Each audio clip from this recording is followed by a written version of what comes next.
Hi guys, welcome back to It's Within. Something that came across my mind today is our life plans.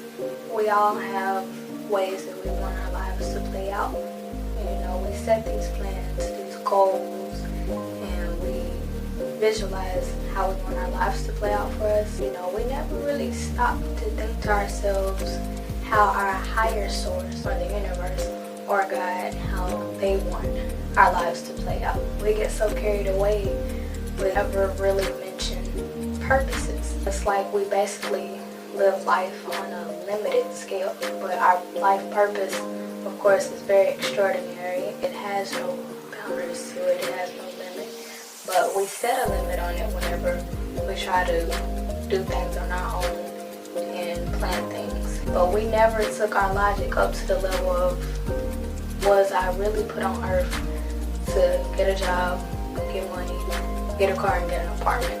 Did God put me on earth to do this? And only this. Each of us have our own life purpose.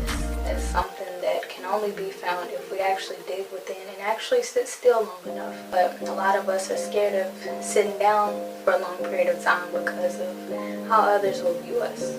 Because the new norm is you have to be busy doing something. If you want to listen clearly to the voice within you, you have to sit still. Like we have to calm ourselves down long enough, and we have to make a conscious effort to get ourselves out of the way.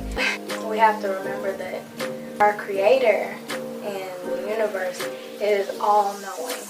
It's limitless. Like it has no boundaries. But being that we're human beings, we can't actually see what all the universe sees. We can't see what God sees. We only see what's in front of us and what we want. We have to stop and think, what is it that God wants for us? We have to seriously do a self-check. The life I'm living today, this very moment, is this something that I believe God put me on earth to do? And if the answer is no, then that's something that we can go back in and change, of course, and improve. It's all a learning process, though. Once again, this is another way that we've been taught. Only focus on ourselves and to follow our dreams, but nobody ever really told us to learn our life purpose. We just mentioned dreams and wants, that we overpowered purposes, hit our spirituality completely, and we've fallen into a more material world.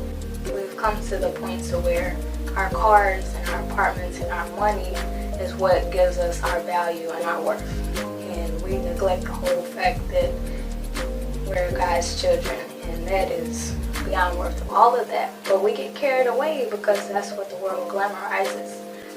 It's like whatever the world glamorizes, we fall for it. It reminds me of the movie Bird Box. There was a bunch of things going on around them, and if they paid attention to what was going on around them, it would lead them to death. So the woman was telling her children to keep their blindfolds on, and that kind of reminds me in real life how things are. If you look around and you see what's going on around you, it's easy to get addicted to that and lead a life that literally does lead to death, which is nothing. Like your car, that adds to nothing. Your apartment, that adds to nothing.